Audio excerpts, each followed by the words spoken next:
Rick Rennell's joining us because, look, there was a big controversy with President Biden's statement that came out where he said, called all Trump supporters garbage. Now, in that moment, a transcript came out. That transcript all of a sudden had an apostrophe. And now we know there's almost a whistleblower situation happening between the White House stenographers, people you don't want to make mad, apparently, because they will go to the press and say, this is not what we stood for. There was no apostrophe. We are submitting it to the formal record that there was no apostrophe, that he called Trump supporters garbage. Rick, maybe this is the one time where the stenographers have a moment to really change the way people feel about this administration. Look, I think we're at an unbelievable point where the career officials, civil servants of the federal government are pushing back on the overreach of the Joe Biden-Kamala Harris team. They have been able to get away with lying to the public for years. And I think that the stenographers, people who are career officials, have had enough of this administration and the manipulation that the media does. Now, what's remarkable is that we didn't get this strong of a pushback from the media. We got it from career officials. And that's, I think, a condemnation of the media. It shows just how much the media is not credible in covering Joe Biden and Kamala Harris. And part of that report was that they were being pressured, right? Well, they were being pressured to make this change. They said, well, we discussed it with President Biden, and he said that's not what he meant, so you guys need to change it. Right. The press office said they conferred with the president and that they got his meaning down, which just comes across as so Soviet, Rick, that they can't own the words. They could have actually probably made this story go away if they said something to the effect of, President Biden, in the heat of the moment, because he was so frustrated with the comedian's comments, said supporters when he and does not in any way want the American people to think he is casting a blanket net on all Americans.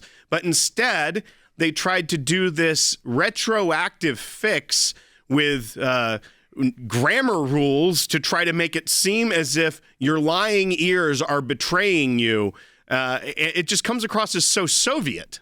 Well, let's be honest. These stenographers have clearly been through this before. This is not their first time because they're so frustrated they're pushing back. The big question is, how many times did this happen before? How many times did the stenographers clean up mistakes from Joe Biden? This is really a scary moment because reporters at the White House are responsible for being for telling us in a transparent way exactly what's happening inside the White House, not playing politics, not playing for the Democrats, not cleaning up mistakes afterwards so that the public doesn't know what the mistakes are. And that's what we're seeing. Stenographers have had enough, and this is clearly not the first time. The big question is, what are the other instances where the Biden-Harris team has pressured employees to clean up their mistakes? Rick, it's been obviously very exciting and exhilarating time for the campaign. It's been kind of fun to watch all of the changes. And of course, as Trump very quickly flipped that garbage term in his favor and really kind of took the wind out of the sails of that, alleged story that was going to last. They thought this was it. This was that moment. And it's been exciting to watch heading into Tuesday. A lot of people were over at my house yesterday. It's obviously the topic of conversation. The fact that you could have a candidate, or we could compare and contrast. We talked about this the other day.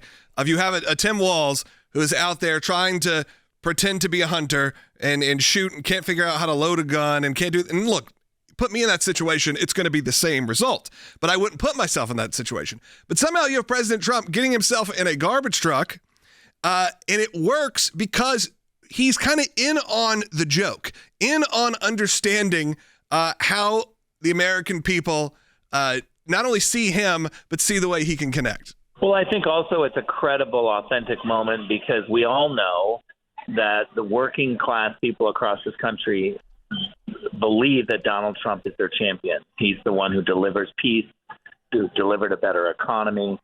And so garbage men across this country know that Donald Trump is for them. I guarantee you, if we took a poll of garbage men and women across the United States, Donald Trump would win.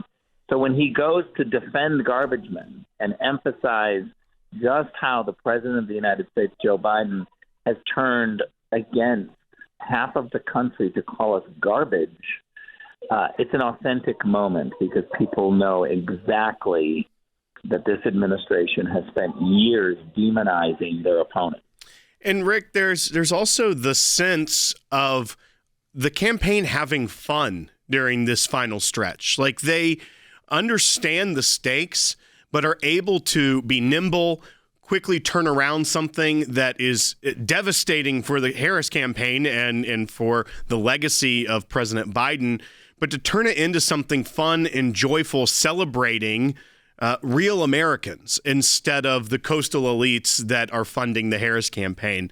And I feel like the contrast between the fake joy that the Harris campaign tried to launch with the real joy you're seeing from everyday Americans and Americans forgotten by Washington, D.C. for decades is such a stark contrast as you head towards November 5th. Yeah, well, look, I can tell you, knowing President Trump personally, that this absolutely came from President Trump.